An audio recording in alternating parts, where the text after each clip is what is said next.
Welcome to the European launch of the Draper Richards Kaplan Foundation. Great you're here for a great celebratory moment. Because, of course, today we celebrate a new investor. An investor who's going to support social entrepreneurs. A new fund.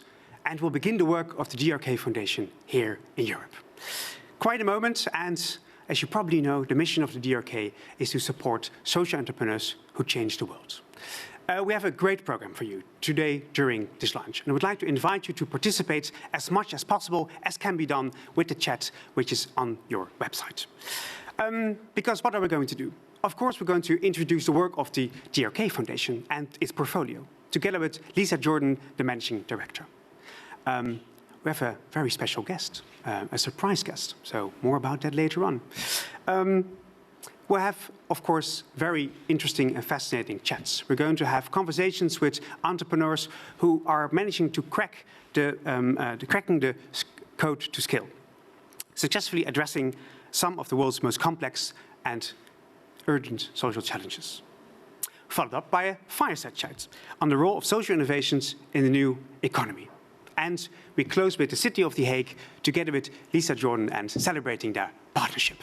So that's our program for the coming 1.5 hours. I think it will be a beautiful launch of the DRK Foundation here in the Netherlands for Europe. So let's introduce Lisa Jordan, who is going to introduce us to the work of the DRK Foundation. Her career spans 25 years of government, NGO, and foundations, always at the forefront of global social movements. And as a manager of DRK, Lisa plays a lead role in establishing DRK in Europe and sourcing new investments in Europe, Africa, and India. Lisa, welcome to the Netherlands. Thank you. Yes. So excited. We're launching. The DRK Foundation is so excited. We've been waiting for this moment for quite some time. We're excited to be here in The Hague, and we're very excited to be part of the ImpactFest. Great. Beautiful conference in day 2, and we're launching in days 2 the DRK Foundation together with you. Let's start, of course, how do you end up in The Hague, in the Netherlands, for your office, for your launching hub as a foundation in Europe? I think the ImpactFest itself is really exemplary of why we chose to set up our European office and double down on our international portfolio here in The Hague. But let's take a step back and think about the Netherlands for a minute. In the Netherlands right now, you have a burgeoning set of impact entrepreneurs who are using market principles and market discipline to create social change in the world. And that's a very fast-growing community of individuals. And we watch that community, and we look at the way in which the Netherlands embraces that community and really tries to bring it forward. The epicenter of that effort is here in The Hague with the city government, which is creating, through ImpactCity, a big network of folks like ourselves, impact investors who care about impact entrepreneurs. The city itself is investing in impact entrepreneurs. And we also find many partner organizations like the Rabobank that's also doubling down on its startup and scale-up team right now. So the ecosystem here has it's really a values-aligned, a mission-aligned ecosystem, and we think it's a really great place for us to launch our next fund of 80 million, which will support 100 social enterprises. Yeah, so that's interesting, because you're saying there's so many going on here. It's really a good place for us to start and to make the right connections. So what have you been finding out already when you're trying to make these connections? How well are you placed in that field, which is already part of the Netherlands and The Hague? So, well, we've been looking around for about a year, and we've been able to make a connection with the city. We've been able to make a connection with a number of social entrepreneurs whom you're going to hear from tonight, and that's very exciting, who are here in the Netherlands. And we've also been able to make a connection with the Rabobank. Excellent. So now you're here. Yes. Tell us a bit about your portfolio. So what can we expect, kind of the things you work with and the kind of entrepreneurs you're fond of? The DRK Foundation has 176 portfolio organizations, and those portfolio organizations can have touched 150 million people worldwide directly. So that's a direct impact. Half of the portfolio is international, and that half of the portfolio works on all sorts of different types of complex social problems. And we have a burgeoning portfolio here in Europe. And I just want to talk a little bit about the organizations that are part of our burgeoning European portfolio. Please. I want to start with Simprints. Simprints is an organization that undertakes an issue that is really something we take for granted here in the Netherlands, and that's the right to be counted. So Simprints knows and has been working on a digital identity for people. If you don't have an identity, if you don't have a way in which to prove who you are, you can't get banking services, you can't get education services, you can't get financial services. You have trouble going to the doctor even. Simprints is an organization that has provided this kind of digital identity for over 4 million people and continues to grow with it. So that's a big, complex social problem. They're an impact entrepreneur, and this is what they're offering. We have another entrepreneur called Renewal Workshop, which we'll see again tonight, that's here in the Netherlands, that's tackling the problem of pollution and waste. They're going to remove 1 million pounds of apparel waste from the waste stream and turn it into products that you and I can buy with 25 major brands that are operating worldwide, textile brands worldwide. So they're a circular business, and they're one of 2 circular businesses that we have here in the Netherlands. The other one, which you'll also hear from tonight, is Safi-Sana. And Safi-Sana takes waste from a slum area in Accra, Ghana, and turns it into products. It turns it into energy, and it turns it into farm products. And the thing that's really magical about what Safi-Sana is doing is that they have a business model that takes sanitation, that takes fecal sludge, and processes that fecal sludge, turns it into a value-added product, and is financially neutral, financially sustainable, and circular. And I think it's one of the only companies in the world that's really brought this kind of a process together, of course, using innovative Dutch technology. Another one of the really big problems that the portfolio touches upon is the needs of refugees. And I want to introduce the Refugee Trauma Initiative, which is run by a young woman named Zarlash Halamzai. And Zarlash has been a refugee herself. She had to flee Afghanistan as a young girl. And she's taken that traumatic experience in her life and turned it around to serve other refugees who also have this kind of traumatic experience, especially young children who have been torn from their homes and sometimes torn from their families. And in order to scale her work, she's also training over 1,000 humanitarian workers so that they can address with psychological support, vital psychological support, the needs of refugees. She operates out of Greece. The last organization that I want to bring to the attention of the folks who are joining us today is Influence Map, which is based in the UK.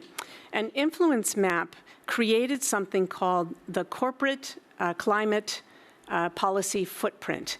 And what that corporate climate policy footprint allows us to see is the impact of corporations, not only from their physical greenhouse gas emissions, but also they can see what kind of positions they're taking on climate policy. And sometimes the positions that they're taking on climate policy is not exactly in line with the Paris Accords. So who uses this information? The media uses this information, but investment managers use this information all the time in order to be able to figure out if their investments are actually going to result in stranded assets or not. So this is part of the European portfolio. It's a part of the portfolio that we're here to grow, and we want to double down on. We want to double down on this portfolio. We want to double down on our portfolios in India and Africa as well. That's a great glimpse of all the things happening, of course, because you can only have a few minutes to showcase some of them. Tell us a bit about the approach. What's the methods you use when it comes to supporting all these social entrepreneurs? So our job is to find and fund and support impact entrepreneurs, as you noted right at the beginning of our conversation. And the way in which we do this is really unique. It's unique here in Europe, and I think it's unique in many places around the world.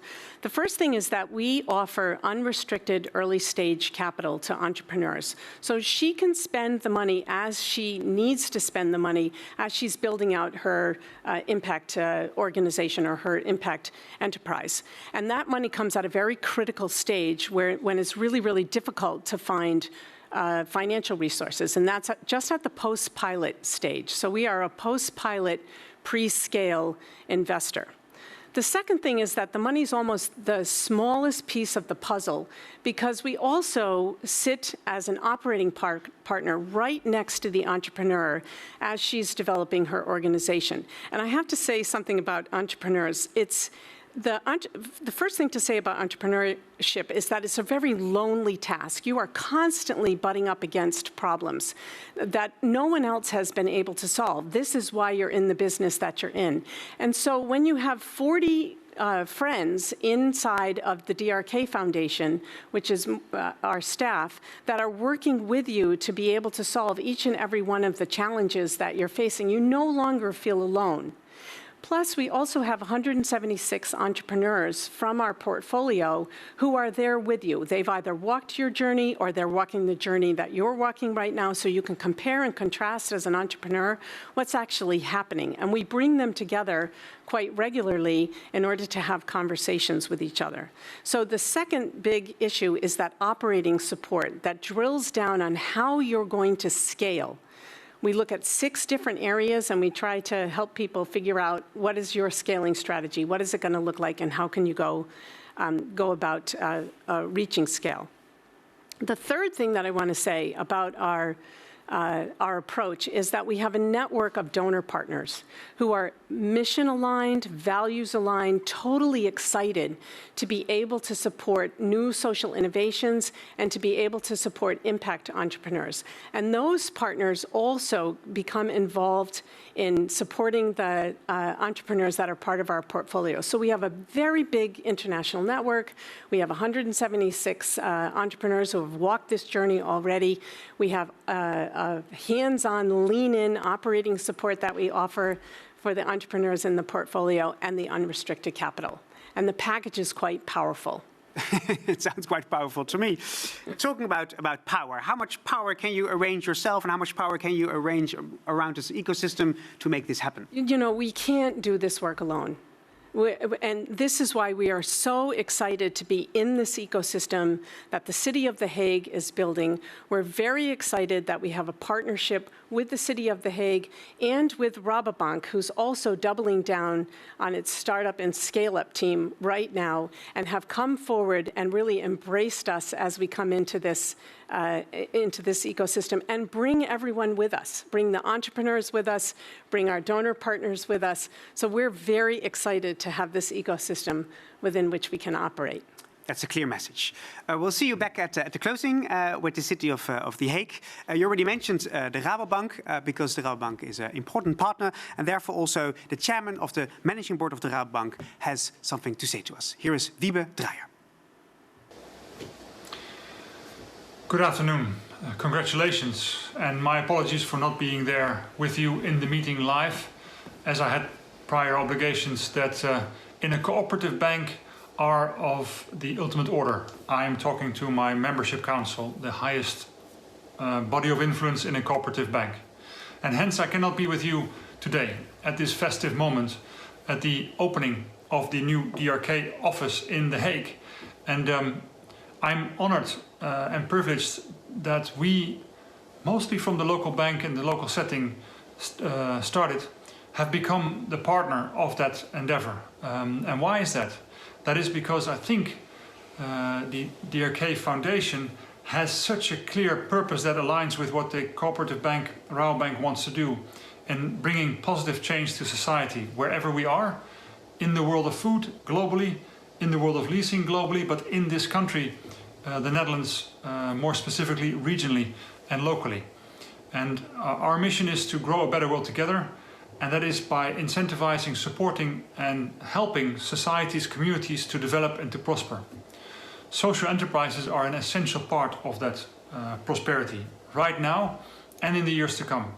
And I think where we are as two institutions fully aligned on what we want to do is how can we be of help, service and support to those social enterprise and initiatives to flourish and to develop in the local settings, at the national level, but also in other places of the world where that's appropriate. And today, my colleague from the Rabobank Foundation will be with you, Pim Mol, to talk about how we do that on a global scale. And I think that's a good example of how we could bring this partnership even further. having a physical setting in the local setting, and in this case in The Hague, building a partnership that goes beyond just creating a space and a launch contribution, but partnering at an essential level of combining resources and plans, trying to connect our clients, the social entrepreneurs, to your foundation, I think is what ultimately is the value of this partnership. I am looking forward to see that develop.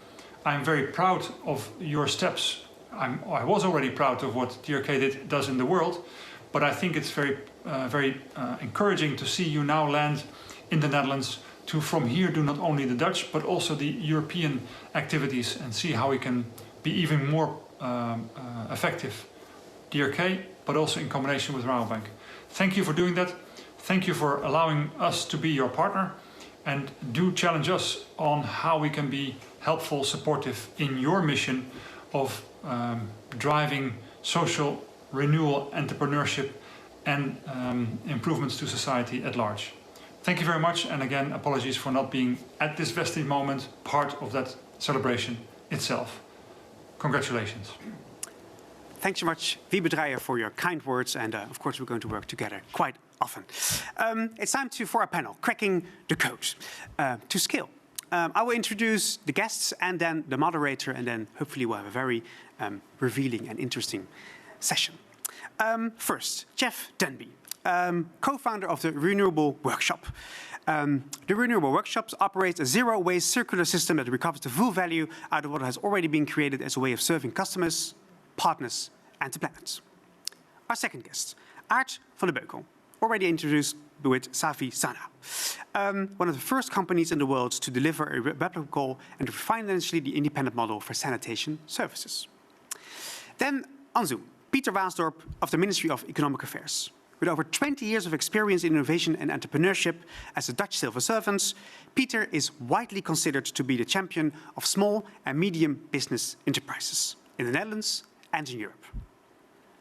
Our fourth guest, she currently is experiencing a power outage in Nairobi, so I'm not sure she's already in the Zoom, but hopefully she will be in a couple of seconds.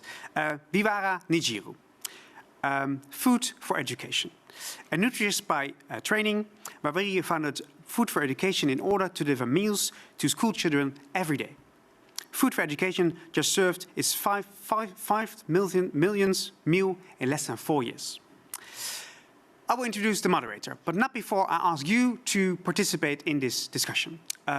You have a chat option. Please use the chat. I see it here on my screen, and I will use it to sometimes use your questions in the panel moderated by Stephanie Karuna. Managing Director and member of DRK's Operating Committee, Stephanie's play a lead role in sourcing new investments and working with entrepreneurs to achieve their maximum impact. Stephanie, take it away. Thank you so much, and it is just wonderful to be part of this experience at ImpactFest today and part of this launch. Today, I'm excited to profile our entrepreneurs because they are really at the heart of our work together. With Jeff and Art there with you, and Wawira hopefully able to join us, you will see firsthand how our entrepreneurs and we tackled the biggest problems that are out there in the world that need solved and need the ingenuity and the innovative thinking of entrepreneurs to actually solve them. And to really be thinking from the beginning, what is that path to scale? Because we know these problems require solutions that drive large scale impact and that can be sustainable over time. And so you will see that theme throughout all of the organizations that DRK invests in and supports, and that will be profiled here today. And Peter, having you join us as well and really providing that context of how the enabling system is really essential for all of this work to happen together. So really looking forward to hearing from all of you as we shape this picture through some live examples. So to start with, Jeff and Art, and maybe starting with you, Jeff, please share with us, what is the problem that you are solving? Tell us exactly how you're thinking about this at the broadest scale, and then share with us how you started coming about designing your solution and how you do your work at Renewal Workshop. So let me turn it over to you to give that description to us to kick us off. Sure, yeah, thanks Stephanie, and thank you for having me. It's great to be here also in person with real humans again, so this is really This is fun. Yeah, so my co-founder, Nicole Bassett, and I have been in the apparel industry for most of our careers, and we just saw the amount of waste in the industry, of which in the US and in Europe, 16 million tons of apparel goes to landfill or incineration every single year. Less than 1% of that is actually recycled into fibers to make new things. So the problem, though, that we're facing is that the business model of the fashion industry is to make more new things last year, make more new things this year than you did last year, and sell more new things this year than you did last year. And so at the same time, we have these brands that are making science-based targets for carbon reduction. We've got brands like Tommy Hilfiger, who we work with here in Europe, making desires to drive down their carbon impact in the supply chain by about 30% by 2030. And we have another partner like H&M here in Europe who has recently discovered that 80% of their carbon impact is in their supply chain and in the making of new things. And so what we realized was that fundamentally the business model of the apparel industry is actually what's broken. And so we needed to come up with a solution that would actually decouple revenue growth from resource use. And that is kind of at the heart of what the business model is and what's behind our vision at the Renewal Workshop. So we exist to help brands transition from a linear business model into a circular business model. And we do that in a variety of ways, but the big one that we help them do is to actually enter into the resale market to be able to save the product that is waste inside of their system or recapture it from customers who are actually done with it and bring it into one of our facilities where we can do the hard operational stuff of cleaning and sorting and repairing the product to get it ready for sale again. And then we have technology that actually enables the brands to participate in the resale market and be successful at product life extension. And product life extension means resale, and resale means revenue growth, and that ultimately is where we want brands to focus on how they can start to generate revenue from existing resources that are already in the market that they own. Great. Thank you so much for that, Jeff. I think really that innovation around the business model as well as what your solution is really compelling. And we'll come back to talk more about how do you scale that brand by brand and really thinking about what your factory on the ground in Amsterdam is there to do as well. But first, turning to Art, tell us about how you've defined the problem you're tackling and what are some of the innovations that are that you're proving out now as you're getting to a cost point where you can be sustainable. So tell us about how you came across the problem and what your innovations have been to solve it.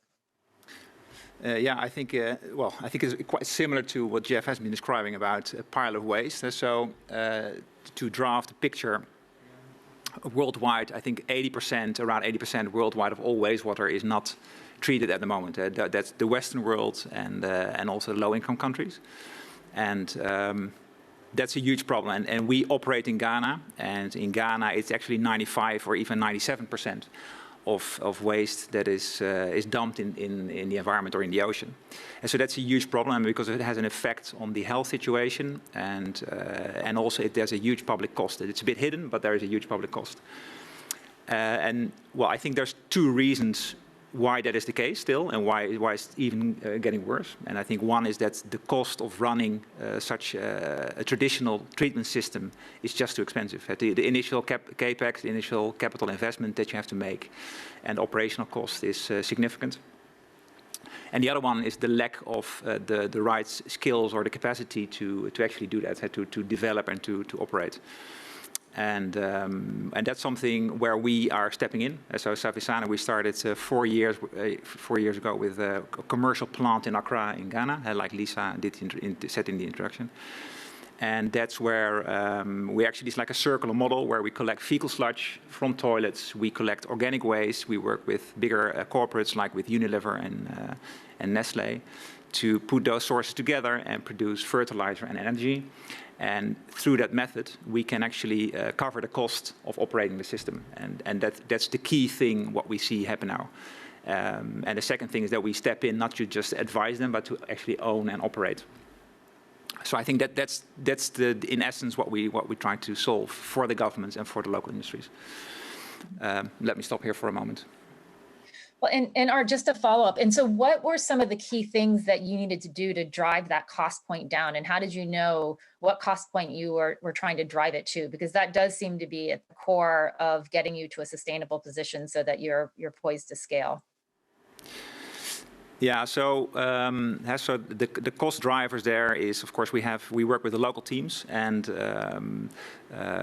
we work with the local suppliers, so they bring the waste to us, and because we can actually sell those products, the revenue streams are then sufficient to do that.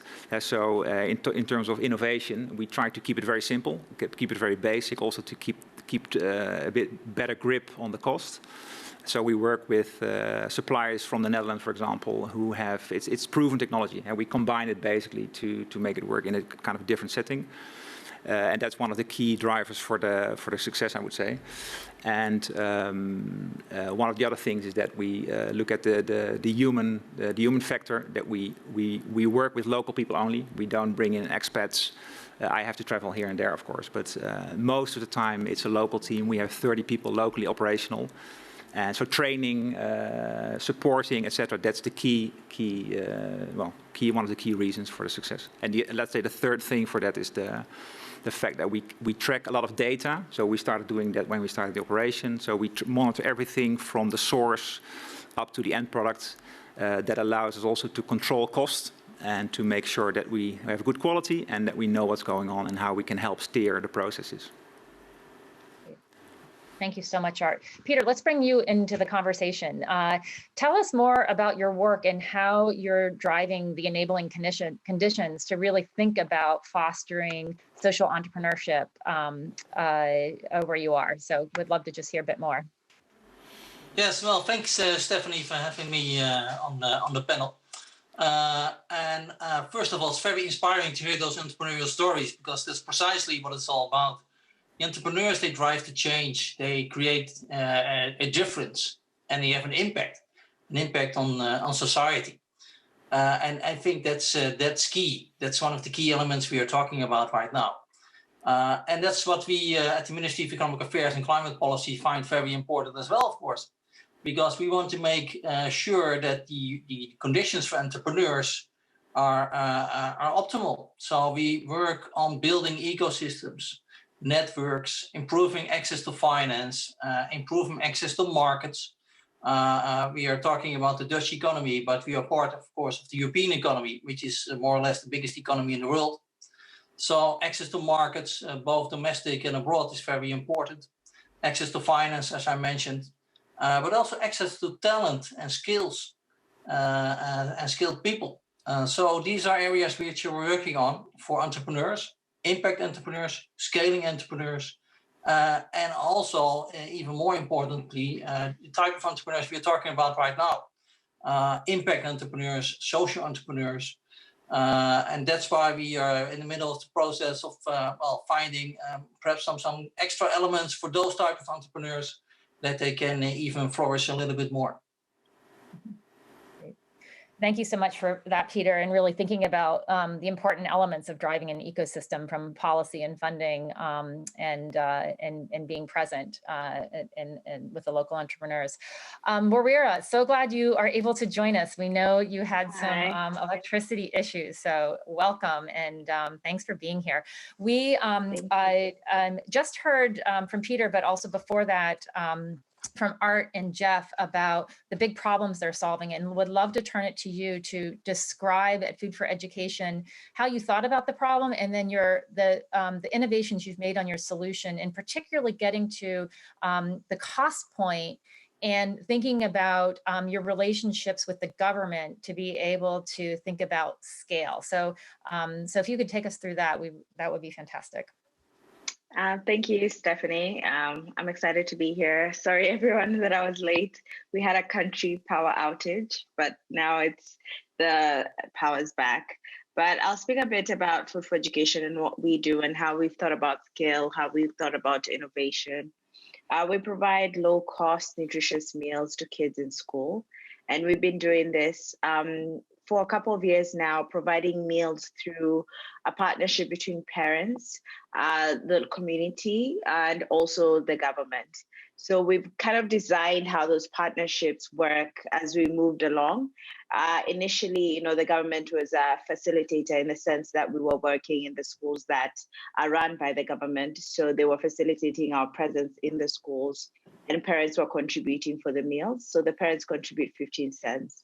And we've thought a lot about how to encourage parents' contribution and how to make that seamless, because it makes the biggest part of our cost structure. So parents, our target is that parents become the biggest donor of feeding their own children. So removing that from big aid, removing that from outside philanthropy, to empowering parents to be able to do that. So we use central kitchens to cook food, lower the cost through economies of scale in those kitchens. Then parents contribute through mobile money, which is very easily accessible in Kenya, and children have an NFC wristband, like a credit card technology that is topped up directly with NFC money. So the parents are paying partly for the meals. And we thought about how do we continue engaging government and moving them along from just a facilitator, and moving them to actual payers, which our eventual goal is that parents and government will be paying for meals.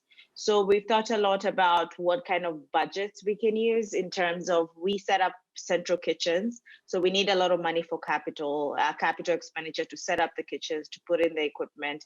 And we also need operating budget as well, supplementing what the parents are contributing. So for now, we're working with government to fund capital expenditure of setting up kitchens as we move them along towards funding operational budget as well. Great. And how many are you serving where we are, and what's your target? And tell us more about the outcomes that you're starting to see and hope to see more of. So right now, schools are in phase reopening in Kenya, but at full capacity, once schools are back, we'll be serving around 30,000 children every day from 2 central kitchens. We've distributed a total of 5 million meals so far, using the same model where parents are contributing heavily for the meals. And our goal is to get to 1 million kids a day by 2025. So we're doing that primarily through central kitchens and driving from the cost perspective that parents become the biggest funders of feeding their own children. Great, thank you so much. Jeff, back over to you. Tell us more about your pathway to scale, and what are some of the key milestones that you see ahead in order to reach your vision? Yeah, I think getting to scale on a lot of these social projects always is this kind of chicken egg situation, and you can see it in like arts business, as well as where there's a lot of infrastructure that actually needs to be built for the very first time. And then there's a lot of technology that needs to go along and be integrated into that infrastructure to bring the unique feature of the business proposition to market. And so, I mean, we're talking about an industry that is, I don't know, tens of thousands of factories around the world producing hundreds of millions of garments every year. And we're trying to change that industry over to become circular from linear. And so we want to work with the biggest brands in the world because that's where the true impact is, right? If we can start changing brands like the North Face and Tommy and H&M to start thinking more circular, then the impact of waste reduction and carbon reduction is actually going to be there. So we need to show up with a scale and capacity to be able to deal with the volume that those guys are actually creating. So that's something that's really been a challenge, and that means that we have to kind of boldly go first, right? And kind of build it and bring them along the story and have them be a part of us building it, but always be like a step ahead so that we're constantly able to provide them with the next piece so that they can show up and actually participate and start to test and pilot and then scale. And that's really been our key to success is selling the vision at scale and selling the possibilities from a revenue standpoint and from an impact standpoint at scale, but getting the brands to actually just start where they are and getting them to just if you just start, if you just go, then you're on the path to some kind of success. And corporations are not designed to be these nimble sort of organizations. Like doing nothing is more easy than doing something a lot of times in these companies. And so it's also our job to create inspiration and also back that up with a lot of data. And so you were mentioning collecting data, and that's been a huge part of our ability to show brands that there is a path to a sustainable circular business model. Yeah. Now, and I think, you know, the entrepreneurial lens on these problems is exactly what enables these pivots to happen and that thought leadership to happen just a step ahead of where the industry is. Where we are, I know, you know, technology plays an important role, and kind of thought leadership has played a role for you as well in terms of thinking about how are you engaging with your parents and your families and the government, and knowing that, you know, your wristbands and your ability to have that infrastructure in place so that you can scale. Tell us more about the technology and how you've sort of tried to innovate and lead the way with your partners, just as Jeff described. Yeah, I think so. In the school feeding space, especially in Kenya and around the continent, a lot of it has been led by big aid or by, in some places, government. So we had to think a lot about, and I relate with what Jeff is talking about, big corporations, in our case, big bilateral organizations or governments, and innovating around solutions like how to use technology to enable parents to contribute. So initially, where parents have been contributing, they'll bring either goods, dry goods, they'll bring some cash sometimes, and there's no seamless way of tracking that and encouraging parents to have, you know, aside of how much balance do they have, you know, how much do they need to top up, and the ability also that we give parents of they can top up anywhere at any time using their mobile phone. So we were able to come up with the wristbands through thinking, actually the inspiration was Oyster cards and Metro cards that are used in many countries in the metro systems. And we thought about how can we bring that and link it with mobile money and then put it on a child where they can get food. So there are a couple of aspects there, from, you know, having the NFC technology to linking it to mobile money. And then there's the issue of acceptability with parents. But what we've seen now towards thinking about government, thinking about bigger institutions who've traditionally done school feeding here in Kenya and around the continent, they're now getting more interested in, are there ways that we can use technology? Are there ways that we can use innovation in the school feeding space? A space where initially wasn't, I'd say, the most innovative space. So there wasn't a lot, you know, not many people thinking about innovating how kids eat in public primary schools. So that's something that we brought with the innovation around Tap to Eat. And we continue to think about how to help our operations become better, lower cost, and at the same time have conversations around how to make seamless operations within the school feeding space. Mm-hmm. Wonderful, thank you. And Art, what are your thoughts on this in terms of what are key factors that you've designed into your scale plan? And as you're thinking about going out to the next, you know, I know you're looking at 8 or 10 sites of where you go next. What are some of your aspirations for scale and some of the critical decisions on the way?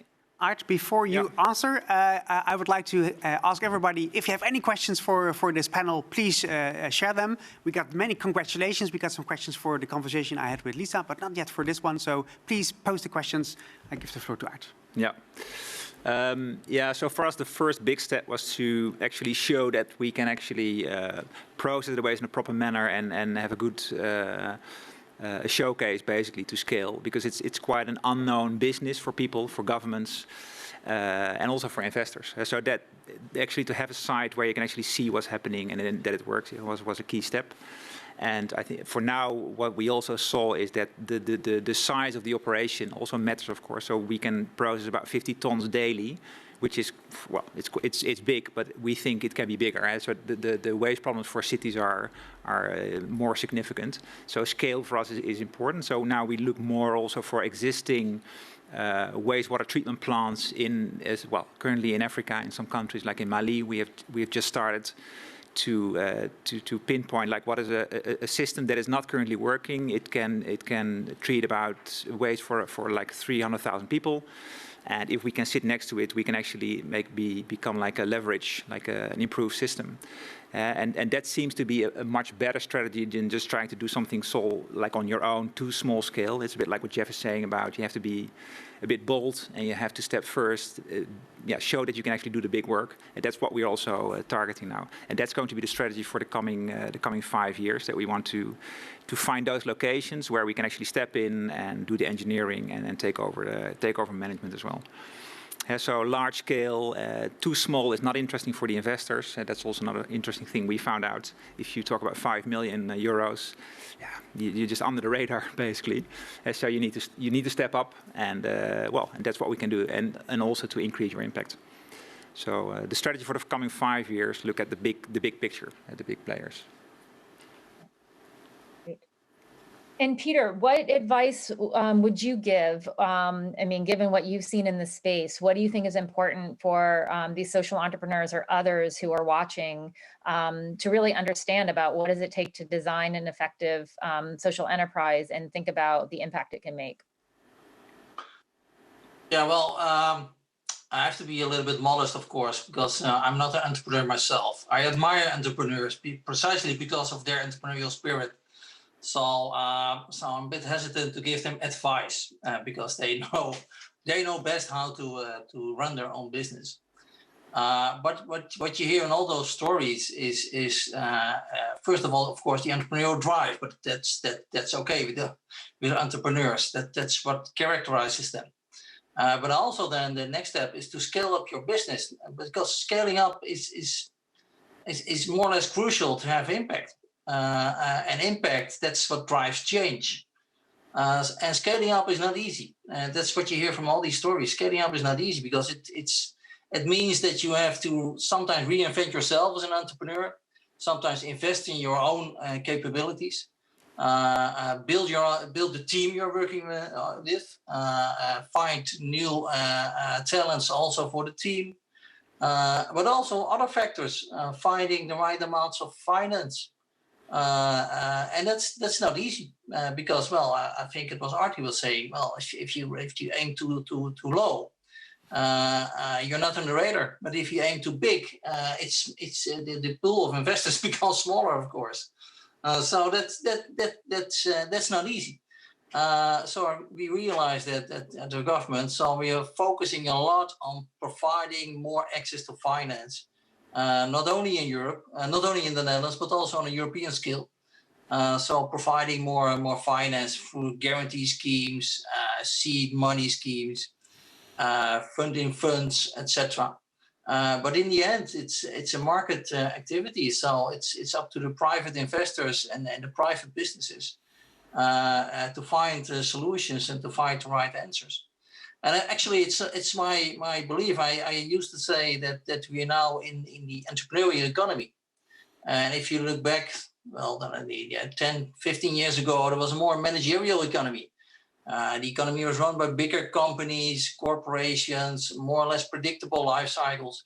And now we're facing a much more entrepreneurial economy, much more risky, but much more opportunities. But maybe we're in the next phase of the entrepreneurial economy, which much more focus on impact, much more focus on finding solutions for challenges, global challenges, societal challenges, and in doing so by building a business. So it's a cutting-edge sword. Not only you're finding a solution for a global challenge, but you're also making money and providing money and generating money for the next cycle. And that's very exciting, I think. So we are still in the middle of finding all the right answers. Well, once again, I'm a bit modest about giving advice to entrepreneurs. That's not my job. Well, and I think just pulling some themes of what you described and what we've heard from our entrepreneurs is that a lot of it is about value creation, whether you're a for-profit or a nonprofit, where we're coming as a nonprofit and the others are for-profits. And what's important and is a common theme is that how are you creating value on the ground and listening to what the need is and iterating and pivoting. And then as that value grows, you're building those relationships in your ecosystem to build the trust, to then get on the radar to make sure that you then can have those bigger contracts or those bigger relationships. And that, but it all gets down to what's going on the ground and how are you actually creating value in that moment and really pushing. I think you really heard of all three of them, how hard to push to get the model to be really highly impactful, not just nice to have, but really hitting huge needs with huge problems, with huge market potential. So I think there's really a lot to glean from that. Jeff, Art, or Weir, do you want to comment on that, on what that was like in that trajectory to build those relationships? I know we were getting short on time, so Fareed, please keep me honest here on the time, but would just love to hear, what was one of the biggest challenges on that journey and any reflections you would have for the audience.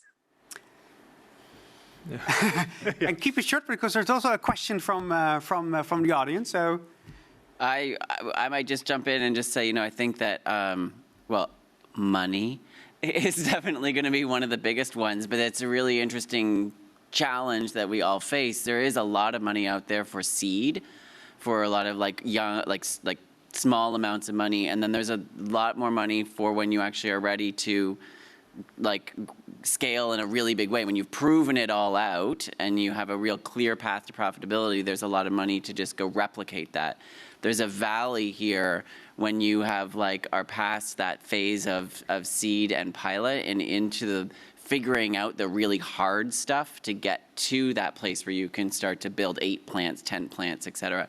So that's a part that's is I think one of the most challenging in the entrepreneurial journey is to power your way through this piece. And I will say that companies or foundations, organizations like DRK are super important and helpful, and we have benefited from having DRK on our board for 3 years and advised and been alongside us as we go through this journey. And so we've been really thankful, not only for the advice, but also the mental and emotional support of being told no 1,000 times a day and still being able to go back and do it over and over again. So the key piece of all of this is making sure that the entrepreneur, through this really hard part of figuring out how to get to scale, is actually really well supported with an ecosystem around them as well. Thanks. Shall I pose the question, Stephanie, if that's okay for you? How or what kind of impact measurement are used by all 3 initiatives? Except for collecting and analyzing data, is impact measurement needed anyway or asked for? But all 3 is maybe not possible, but maybe Art and Warira would like to give a short answer. So that's a good one. Yeah, so of course, impact is what all the investors or all the supporters want to see, and we also want to see it. So in the beginning, I just thought, okay, we are impactful, right? You can see we collect so much waste, so why do I constantly have to prove? But later, I also realized it's for a good reason. And so the fact that we are actually tracking the sourcing, for example, is one of the tools we use to monitor and to show that we actually make a difference. And it's also, I think, for the investors is one thing, but it's also for the stakeholder or the client, that's the government in our case. So the local government wants to see that there is proof for it. And so we use those kind of tools to measure, for example, the trucks have a GPS system, so we can actually have a heat map where you can see how many trucks, what kind of volumes are collected where.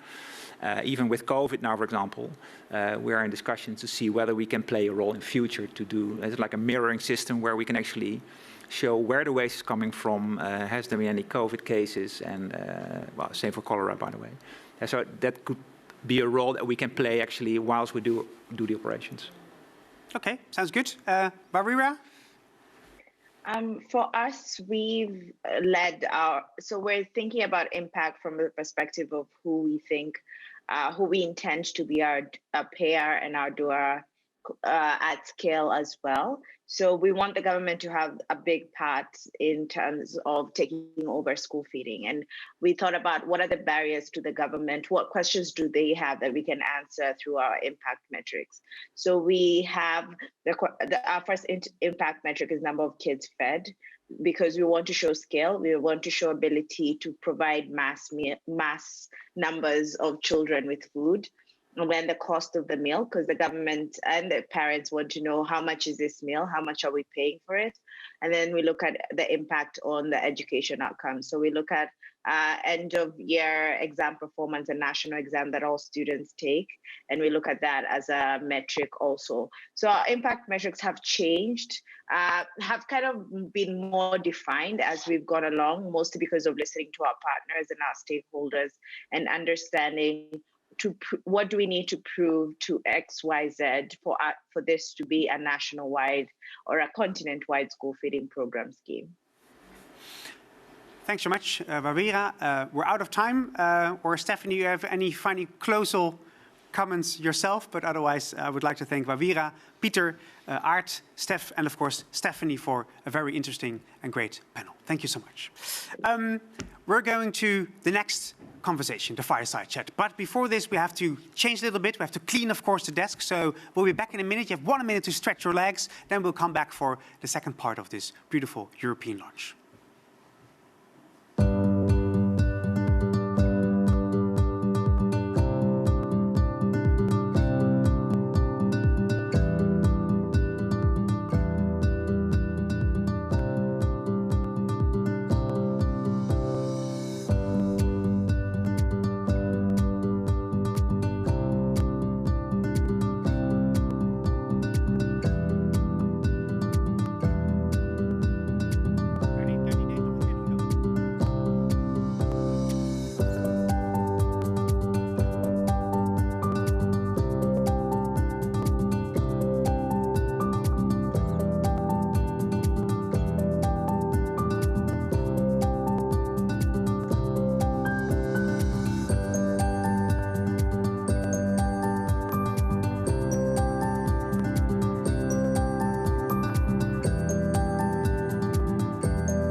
Great you're back, because we're ready for a very interesting fireside chat. Accelerating innovations for the new economy. That's going to be our topic. And again, I will introduce the guests and the moderator, and let's see where it will take us. But I'm sure it will take us at a very interesting venues, as we just had with the former panel. First of all, I would like to introduce Suzanne Wisse-Huiskes. She's the Chief Executive of EUCLID Network. It brings together and empowers civil society and social enterprises across Europe and beyond to work together to drive positive change. Our second guest, Constantijn van Oranje, on a mission to help turn the Netherlands into a unicorn nation. Now, that's an ambition. He's a special envoy for Techleap.nl, the accelerator for tech ecosystem in the Netherlands. Then we go to the co-chair of DRK, Rob Kaplan, President and CEO of the Federal Reserve Bank of Dallas, as well as the co-chair of the DRK board. And he was the former vice chairman of the Goldman Sachs Group with global responsibility for the firm's investment banking and investment management divisions. Then we go to Pimo, Managing Director, Rabobank Foundation. Creates a positive impact on people and society by providing organizations access to their knowledge, network, financial and innovative solutions. All moderated by Jim Bildner, the CEO of DRK. And Jim is a nationally recognized lecturer, panelist, speaker on non-profit organizations, social enterprise, capitalization, and the institutional role of philanthropy in solving complex societal issues. Jim, the floor is yours. Thank you so much, and I'm so delighted to have this great panel. I think we can all agree that the world, and I mean the world, is at an inflection point. Rarely in our history have so many faced so many challenges at the same time. The 2018 annual report of ours led with 4 simple words: the urgency of now. And I'm so delighted to be able to explore with our panel, where they see the key inflection points, knowing that they represent such a diverse set of environments. So, Constantijn, let me start with you. You are a evangelist on tech and the ability of tech. And can you speak to what you see in terms of the gaps in the needs and how tech can fill that? Wow, yes. Well, I think tech obviously plays an important role, but I believe even more that it requires entrepreneurs to bring the tech to the market. And then, you need capital to grow it. So the tech is there. That's not the problem. It's the embrace of technology by governments. It's the enablement of capital to flow to those entrepreneurs. And it's also our entire scientific system that should allow those inventions actually to come to the market and in a way that it can scale and actually solve those problems.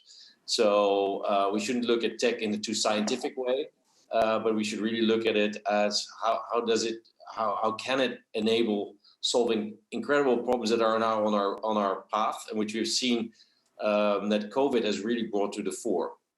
So we're seeing a digital transformation, but an energy transformation, a food transformation. All of these actually have solutions available. We just need to actually invest in them to make them a reality. Great. Rob, from your vantage point as the president of the Dallas Federal Reserve Bank and understanding their limitations.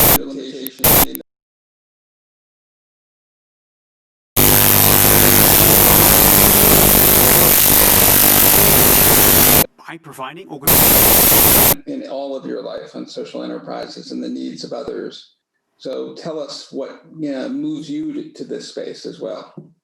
So there are challenges and impediments to innovation in the United States, but by and large, I'm confident we'll figure out a way to address them. And the country and business and nonprofit leaders in this country are using innovation and disruptive approaches, sometimes technology enabled, in order to build businesses, scale, and bring new products and services to customers. And while I worry some about that ecosystem, I'm pretty confident about it. The ecosystem I'm less confident about is who is brought along with that trend and who is left behind. And in the United States, and this problem varies differently by the world, the fastest growing demographic groups are Blacks and Hispanics. And we also find there's a divergence between those two groups and the rest of the population in terms of educational attainment, incomes, et cetera. And there's also those in the United States, a divergence between those in the United States with a high school education or less, and those with higher levels of educational attainment. And my worry is the world increasingly gets more innovative and technology increasingly is used to replace people and to create disruptive approaches. I worry that those with a high school education and less are falling behind in terms of early childhood literacy, ability to have access to skills training, to get reskilled, to compete in this environment, access to childcare, and some in the United States even don't have access to broadband. There's a digital divide. And when you put all that together, I think there's a huge opportunity for nonprofits and nonprofit leadership, DRK and many others, to help address those gaps and close this divergence. But I think to the extent we can improve the educational attainment, skills training, access to Wi-Fi, and so on of that group with a high school education or less, and close the gap between Blacks and Hispanics and the rest of the population, we'll have a healthier economy and we'll do better. But that's, I think, one of our big challenges in the years ahead. And that's where nonprofit leadership is essential and is necessary to try to find innovative ways to close that gap. I know Constantijn and I have talked before, and I think one of the opportunities is to get government to work more closely on these problems. What do you see in terms, you see that same dynamic in the United States? Rob, in terms of government and the role of the government to assist the public sector and the private sector? So this is for me. So there's a critical role for the government, but let's face it, I don't need to tell people, governments around the world and in developed countries are highly leveraged. Debt to GDP around the world is much higher. There's probably less capacity for fiscal policy. And so a lot of this falls to state and local governments, probably increasingly working in partnership with business leaders and nonprofit leaders to introduce structural reforms. So what's an example of a structural reform? Taking a junior college and high school and partnering with a business to offer more skills training, that's a structural reform.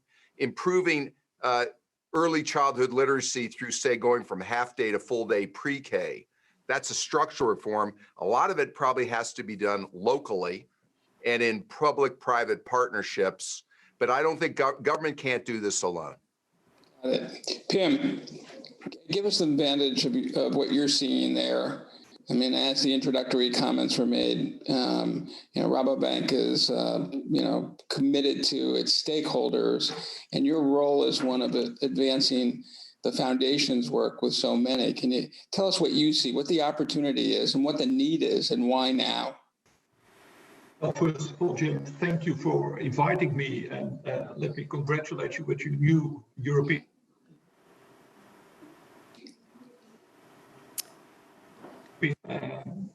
What's probably not very well known is that the foundation of the Rabobank is especially focusing on smallholder farmers worldwide in 22 developing countries.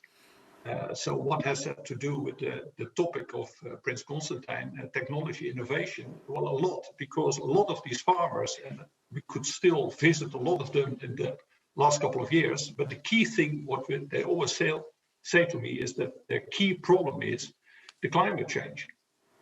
So they have huge problems wherever I come, whether it's India, whether it's Kenya, whether it's go to Ecuador, huge problem with the climate change and how to adapt to that, being a small farmer with 1 acre or 2 acres.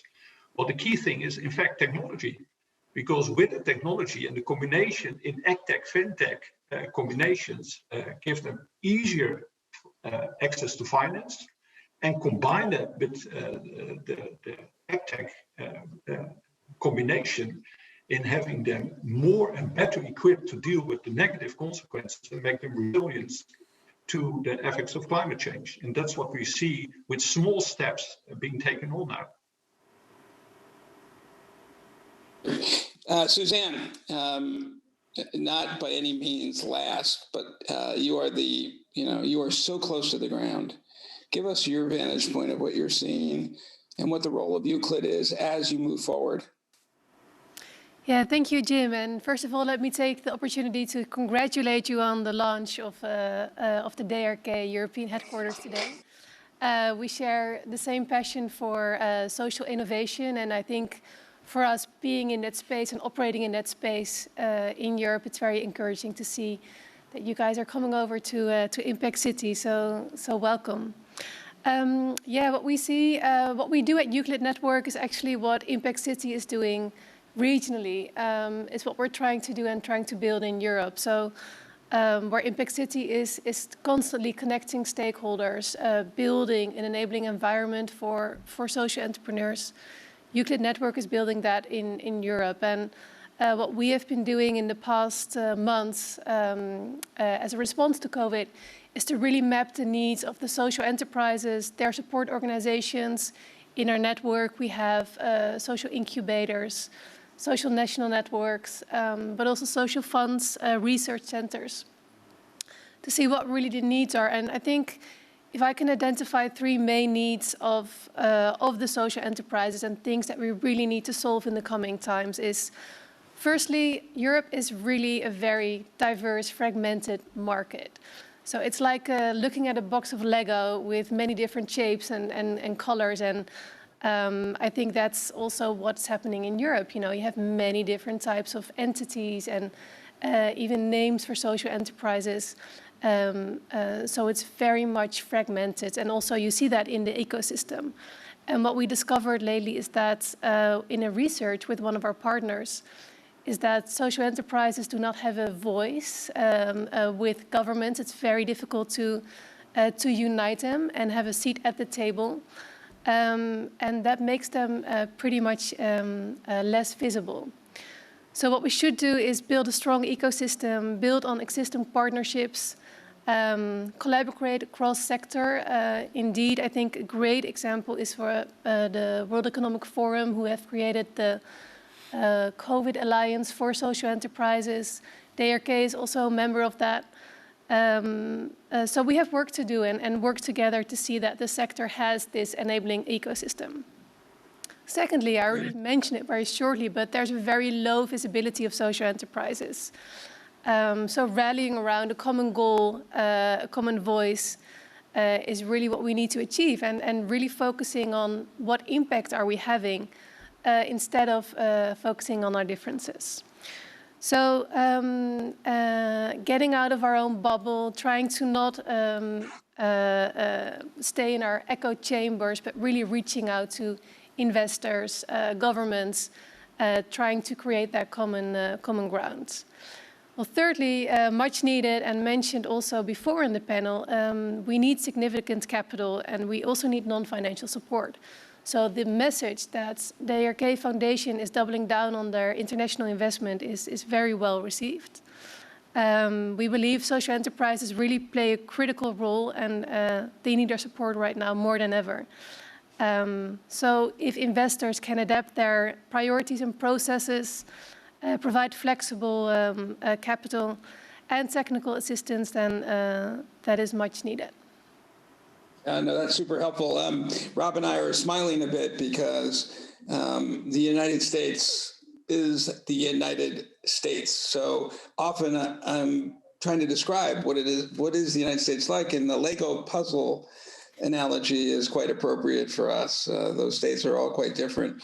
From the panel that preceded us, we heard from 2 of our entrepreneurs, specifically the kinds of things they're doing, and they're having, massive impact.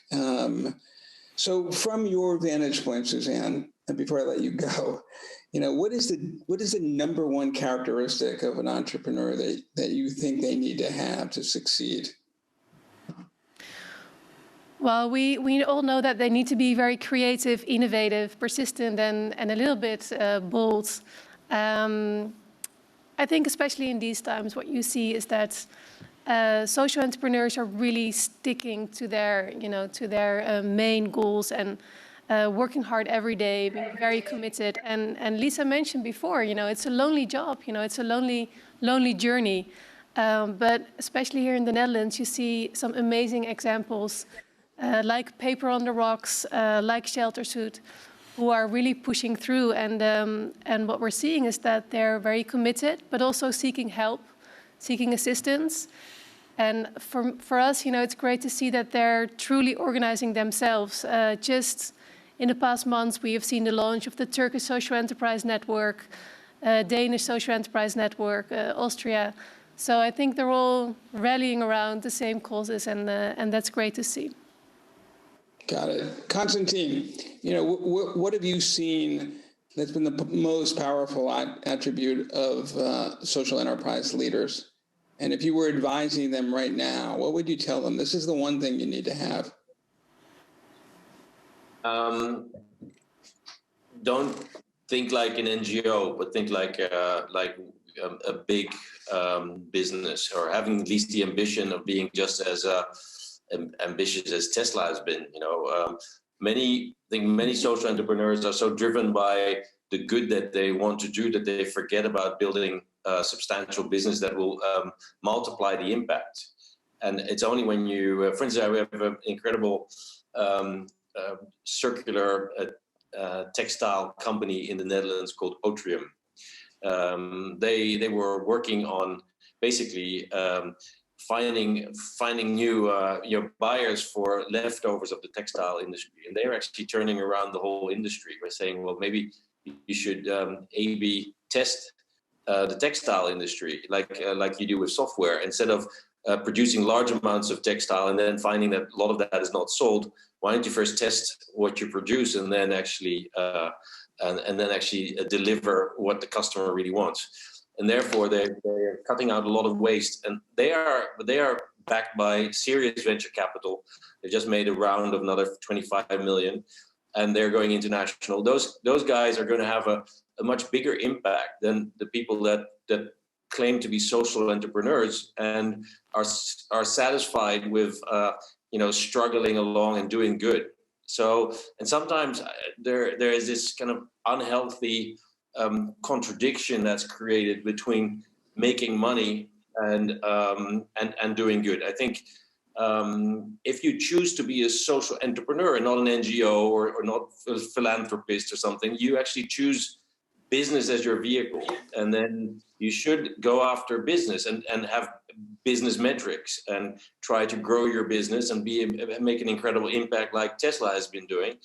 And sometimes that's forgotten. And also the community around social impact is sometimes pretty soft on the business. They, we all love all the incredible good stuff that these entrepreneurs are doing, and forget sometimes that they would benefit much more from being supported in the same way that you would support a fintech or some SaaS company that you think are going to be great and going to be a unicorn. Why not make these impact ventures unicorns? Then we're going to make a real impact. Yeah, so it's great that you say that. I mean, our whole reason to exist at DRK is to work with social entrepreneurs who are rigorously approaching. And there was a question from the earlier panel, which is worth restating now, which is, how do we measure impact? And we are very, very clear about what impact is, and that's impact on direct lives. It's not some tertiary impact. And so our entrepreneurs are, in fact, as rigorous as any. Rob, I know this is a subject matter you've written a bunch of books on. Your experience in the private sector, not just Goldman Sachs, but on a number of corporate boards. So what's the answer to the question that I posed as well? What differentiates a successful entrepreneur from one that's not? Well, I'll start with a successful venture has to add value that's distinctive. And so you have to pick a constituency you're trying to serve, but add value that's distinctive. And sometimes you have to thrash around a bit to build and refine the model so that you're adding value that's distinctive.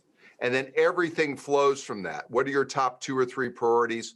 What kind of team do you need to build? Where are you in or out of alignment? And I would even argue whether you're not-for-profit or for-profit is a secondary consideration. How do you add value that's distinctive? So there's some ventures that in order to add value that's distinctive, they'll need a lot of capital and they need to scale. Scale, it matters. And they may be better off being a for-profit. There are other ventures, and we talk a lot about this, where you got to get the model right. Does it really add value on a population? And maybe they need more time to get it right, and they might make more progress as a not-for-profit. at least initially, because they may need a few years to work out the model and make sure the value adding is distinctive. Whereas if you got a for-profit pressure, you scale too fast before the model ever works. You know, I was on the board of Bed Bath & Beyond for 15 years, and I learned a valuable lesson from the two founders. They worked on one store for 25 years until they got the model right, and then they grew parabolically. And sometimes slower is the best way to get there faster. And so at DRK, we're working with entrepreneurs, and our only rule for an entrepreneur, are they doing something that has an impact, and are they open to learning? Are they coachable? And are they adaptable? Because there's a bunch of decisions you're going to have to make that we don't need to know the answer in advance, but we do need to know that the entrepreneur is going to be receptive to going a number of different ways to add that value that's distinctive. Jim, give us your advantage on the same question. So, you know, what is the essential characteristic of the leaders who are having impact in the areas that you so deeply care about? And how do you differentiate those characteristics from others? Well, two observations. First, following up on Rob, that a lot of the social entrepreneurs, very often in the beginning, don't make a profit. And they still need a lot of money. And you see that banks are very much struggling with that, how to facilitate these social entrepreneurs, be it in the Netherlands or be it in the US or wherever, in finding the right business model. Hence, I think it's very good that both yourself and Rabobank Foundation and more foundations are seeing this spot of high risk and very difficult access to finance in order to facilitate that first phase of a lot of social entrepreneurs. And that's progressing more and more what we see. The second observation is that we often call it social entrepreneurs with the focus on social. It's perhaps a little bit strange that we have to say social for entrepreneurs at all, because all entrepreneurs should be social, of course. But the key observation is that the people we call social entrepreneurs, and that we see in our own field, both in the Netherlands and abroad, very, very often have a keen eye for the ecological side as well. So the key thing, what we sense, is that they're able to combine the social setting with the ecological setting, and hence have a much better business model than a lot of the old-fashioned companies, or companies, so to call. And then the setting of having access to finance also becomes much easier. And I think that a lot of the, and I'm intrigued what Rob sees, but a lot of the banks have to make a shift in this setting. We call that impact to the power 3. So in a bank, you have a credit committee. We think, and the foundation is starting that this year, that you should have an impact committee, because you should not only look at the financial and economic side, but especially on the social side, but also in combination with the ecological side, and have all three of them for these entrepreneurs, because that's where they're focusing on, and the bank should follow that. Yeah, that's a wonderful observation. I mean, to be clear, and then I'll ask the same question to Suzanne, we don't see a conflict between all of these views. Yeah. So for us, the primacy of the social mission is number one. And then the hard work that Rob was talking about, the discipline of getting that business model right, is where we really focus in. Because if you get the business model right, you can attract the capital you need.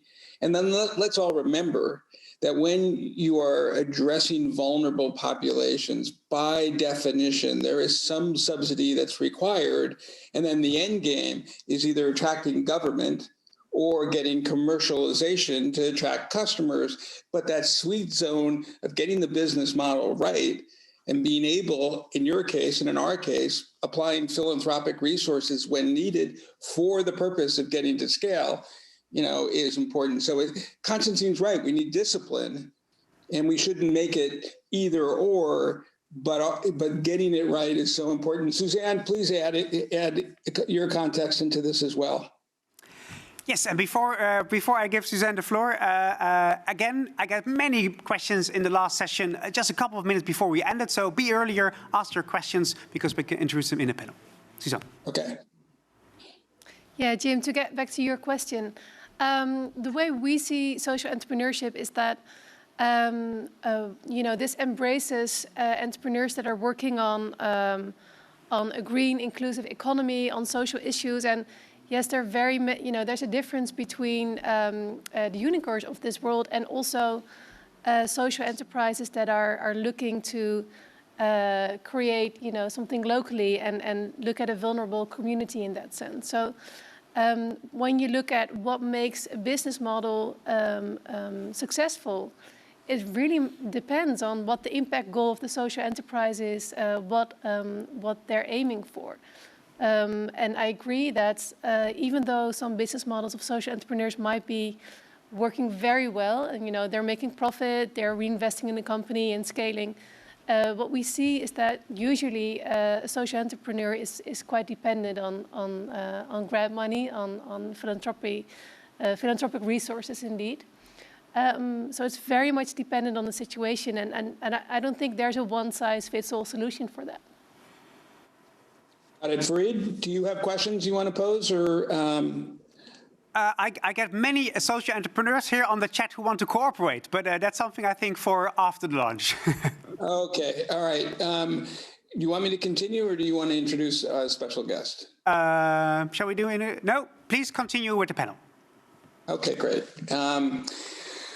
Okay, so again, I think we've done a really good job of sort of helping our entrepreneurs and folks understand what is the sort of dominant characteristics that are important. How do you get that business model right? Which is essentially asking the number one question, well, number one and two questions we get at DRK is, what do I have to do to get funders to fund me? And that's private market funders as well as philanthropic funders. And then the second question is, how do I scale? So I think, Constantijn, you've made the case that if you want to attract private capital, you have to have a business model that's capable of getting that private capital. But, in a minute or two, just sort of follow up on that one. Well, I think a lot of the attraction of social impact ventures is in the public value that they're creating and the potential for public value.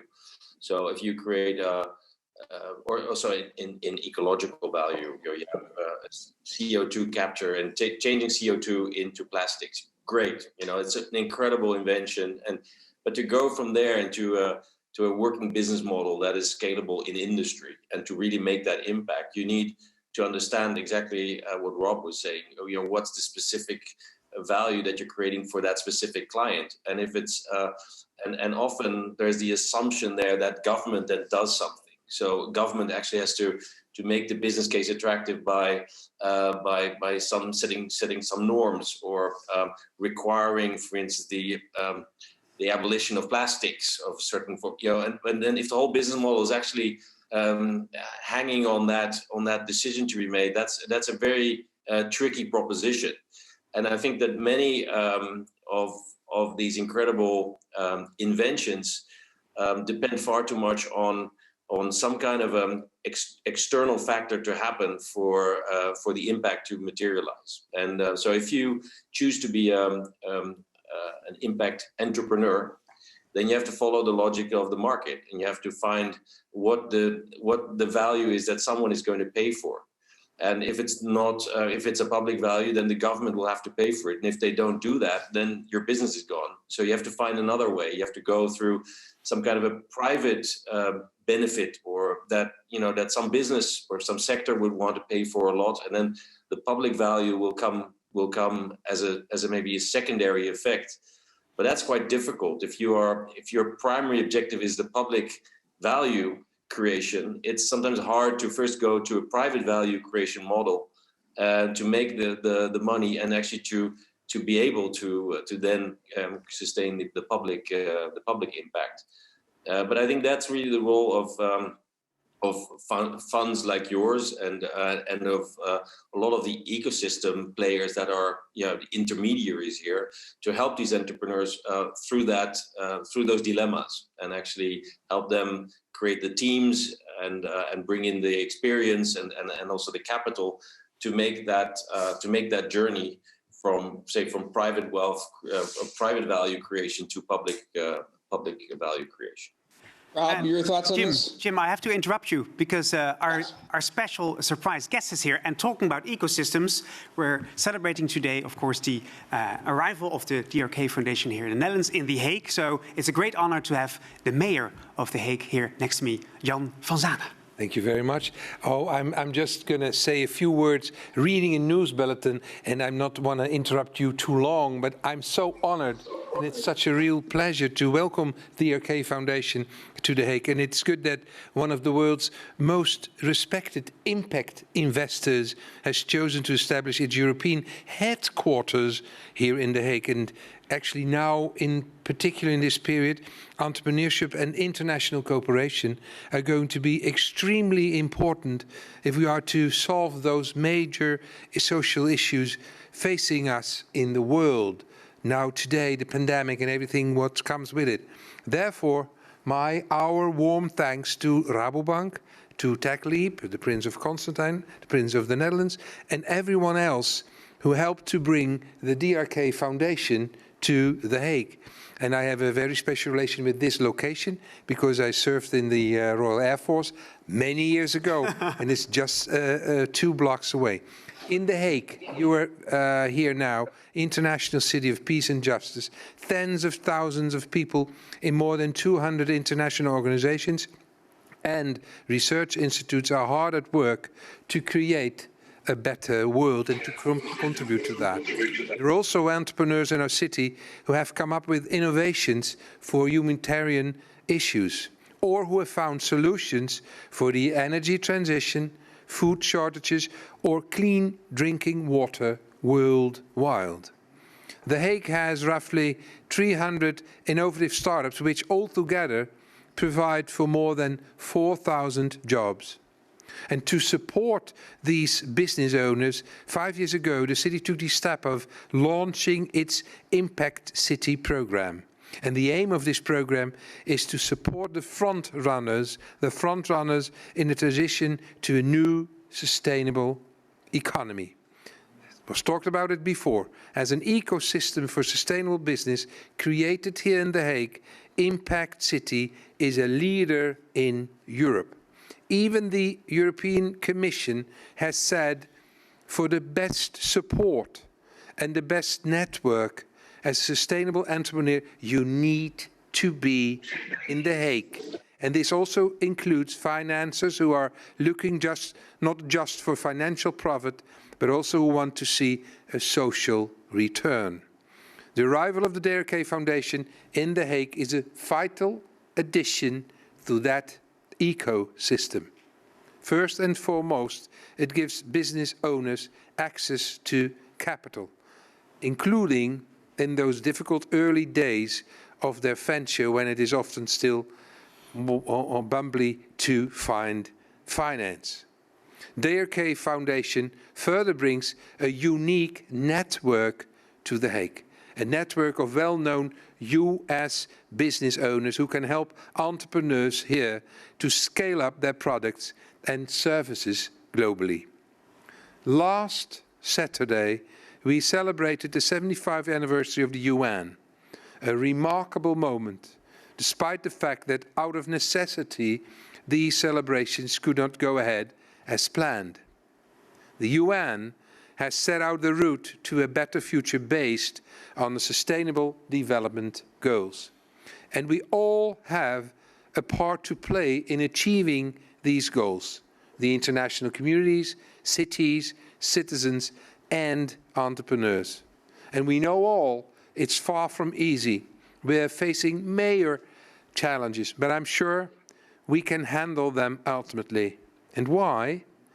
Because we can count on the strength of entrepreneurs, because we can rely on organizations like the DRK Foundation, because they are the engaged entrepreneurs and financiers who drive social progress. People with a passion for what they do and a passion for the world. People like you, who every day show that it is possible, what has been said on the panel before, to do business and do good at the same time. Thank you very much. All the success you can have, I wish you. And thank you for being here. Welcome. That's a very warm welcome, and it's obvious the mayor says this is the place to be, isn't it? Sure. Thank you so much for. Can I just add? So, Mayor, I just want to tell you what an honor it is to be here, quote unquote, because I'm not physically here, but as Lisa knows, I intend to be there as soon as practical. I welcome and I want you to know that our entire experience with the Hague and every person and entity in it has reinforced the power of the community that you lead and the strong commitment over time to civil justice and all the things that Hague stands for align perfectly with what our aspirations are. And so in a very US way, I just want to tell you, we will make you proud to have welcomed us. And we look forward to working closely with you in any way possible for the betterment of those most vulnerable. Thank you. To be continued. So it is. Thank you, Mayor. Our time is almost up, but maybe there's one more question possible for the panel, because I got a question from one of the participants online. How can we create, and it also taps into the speech of the mayor when it comes to the need for capital, how can we create a strong network of venture philanthropists and impact investors in The Hague to help these impact innovators survive the early stages? For whom would it be an interesting question? Maybe for Suzanne, maybe for Constantijn, I don't know. Who would like to respond to this question? Suzanne, you want to go? Rob, do you want to go first, and then Suzanne, will you lead in? So I just comment, and we found at DRK, and Mayor, thank you for having us. And as the K of the DRK, we're thrilled. We're thrilled. Bill Draper, Robin Richards, me, Kaplan, Jim Bildner, and our entire team. We're thrilled to be with you. But what we found is it took us a number of years to develop two capabilities. The money part, actually, you'd think is the hardest part, but it's not the hardest part. The hardest part is the leadership development capability. And we had to develop an organization, and this is what Jim Bildner is so good at, but our entire team, is how to work with entrepreneurs and coach them and help them become leaders. That means build their team, develop their business model, make sure they add value that's distinctive, build a board. These are all things that take a lot of work to do. So it's a hard ecosystem and community to build, but I'd emphasize, I think when you see someone do it and realize the power of it, anyone who's served on the board of a nonprofit or a for-profit company or a social entrepreneur will have insight into this. And so we try to combine the capital part with all those leadership development, coaching, development expertise parts. But that second part is the part that's most scarce. And so to the extent you can develop people and get them engaged who have those skills, the money often will follow.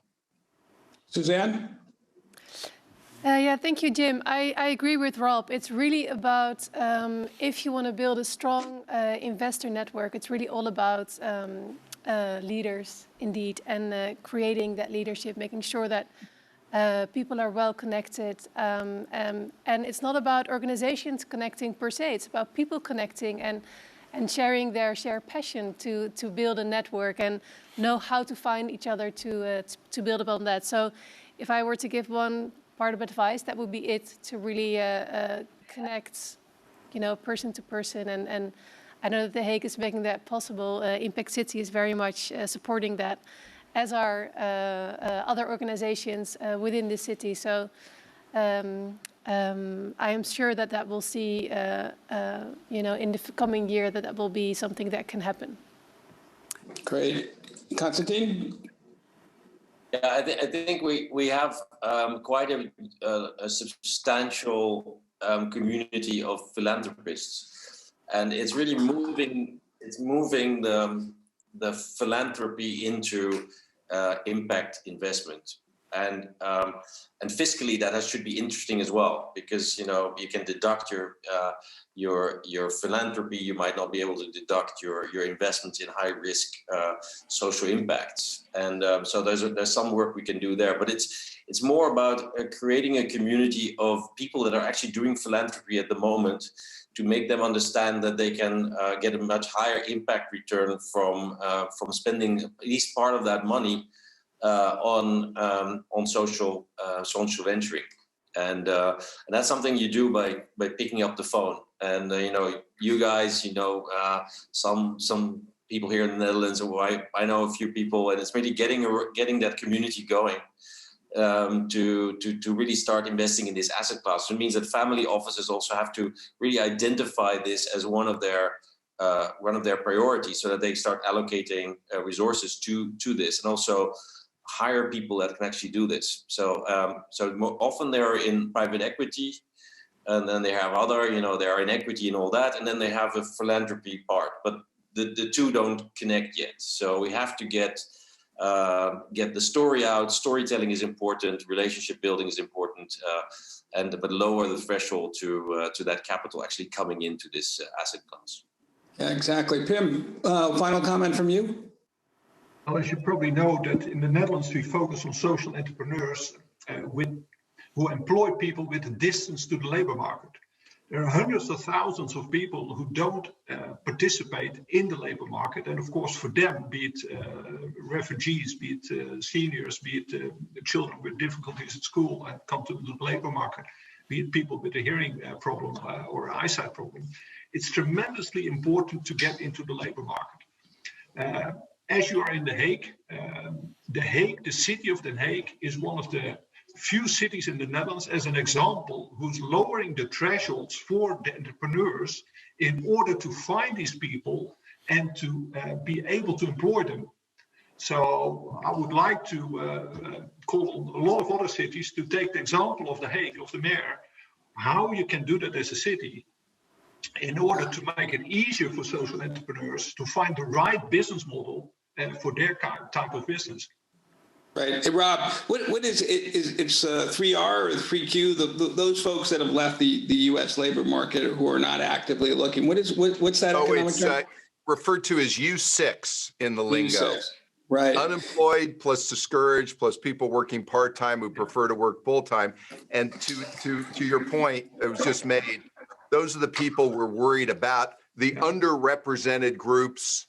And to have more inclusion, as you just discussed, in the labor force means you'll have a stronger labor force and a stronger economy. Yeah, exactly. So, okay, our time is up. Okay. Hey, I just want to thank, what a great panel, what great insights. It's a pleasure to be, quote, with, quote, you. And I look forward to seeing you all in person in The Hague in the not too distant future. Great. Big thanks, Jim, for moderating this beautiful session. Big thanks to Pim, Rob, Constantijn, and Suzanne for being part of this launch today. We're almost coming to an end, but not, of course, before we are going to celebrate a partnership between the City of The Hague and, of course, the Foundation. So I invite two more guests here on stage to discuss with me how proud they are and how they're going to incorporate the partnership together with the Foundation and the City of The Hague. So for this, I would like to ask to come here on stage Peter Kievoet. He's the Director, Economy, Mobility and Space of the City of The Hague. And Lisa Jordan joins me again to be part of this conversation.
So, that was one proud mayor, wasn't he? Yes.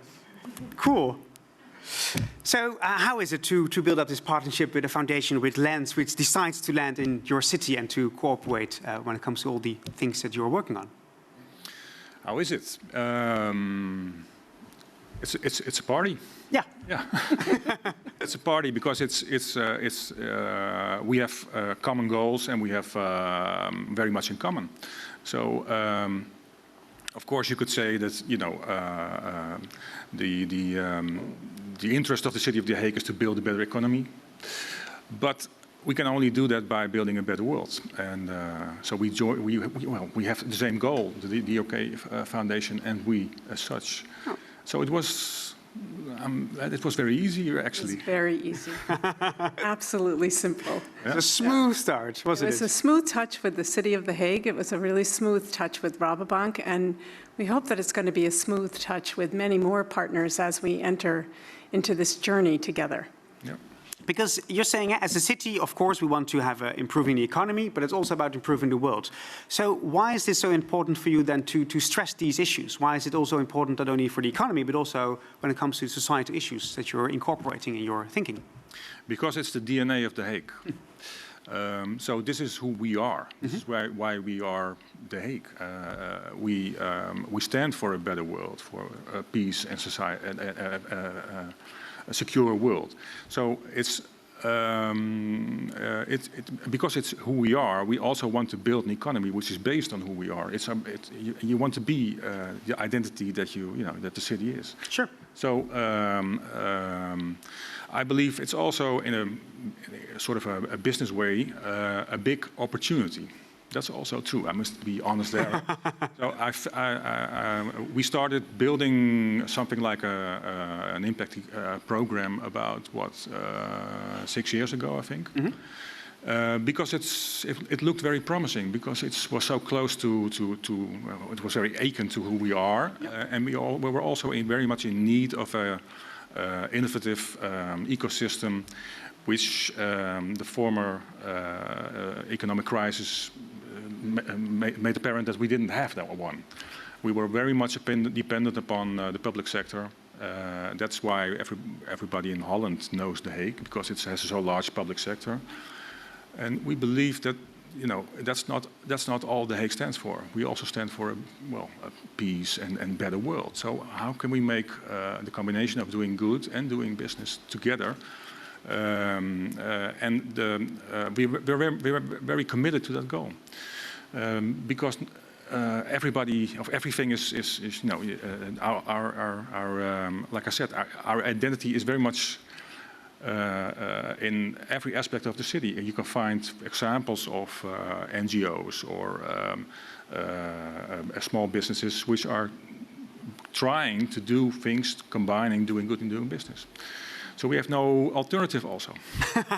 We have to do this. Yeah, okay. We are. It's interesting because Peter says it's also an opportunity. So what kind of opportunities do you see now that you landed here in The Hague to further collaborate and elaborate? One of the really special things about this city and about the partnership that we have with Rabobank is that both partners look within the city and look beyond the city to create a much bigger ecosystem around impact. And we have that same idea that it has to start local, and then it goes regional, then it goes national, then it goes global. So we're really excited about the opportunity to be able to start local and then build out. We're also very excited about bringing our international portfolio here next spring when we have an international retreat with all of the entrepreneurs that we're supporting and the new ones that will come on as we begin to deploy our fourth fund. This is really absolutely just the beginning of this journey, and it's been a real joy and a real gift to be able to work together to bring it to fruition, I have to say.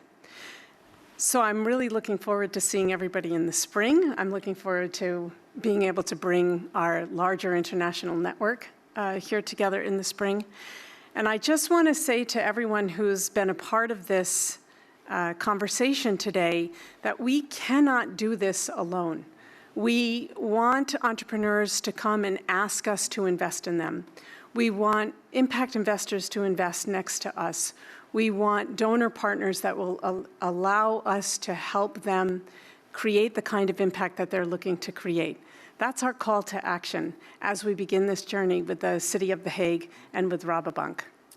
And I'm sure this will happen. So it's up to us. We have launched. So now let's cooperate.